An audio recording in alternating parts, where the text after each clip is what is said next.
confiança e perseverante. Você vai me levar embora para perder. Esse aqui é um anjo que apareceu por aqui, viu? Com certeza. É, um anjo que bate o papo.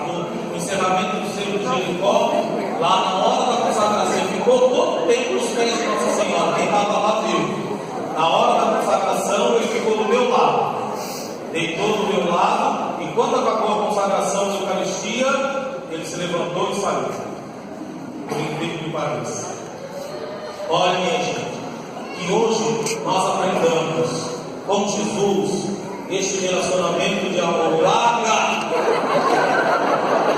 Este relacionamento de amor, este relacionamento de amizade. Acaba o caminho de livro, cachorro, né?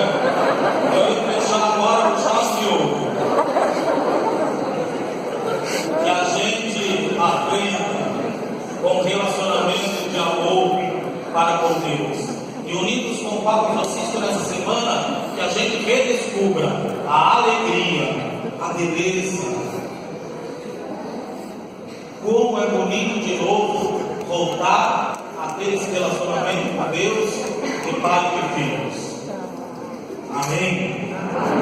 Vocês que vão estar a semana inteira acompanhando esses passos da jornada dos anos da juventude, nunca se esqueça, Deus é meu amigo.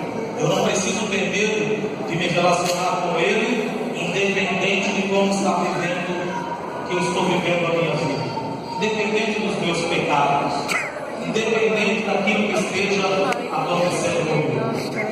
Amém? Creio que Deus Pai, Todo-Poderoso, Criador do céu e da terra,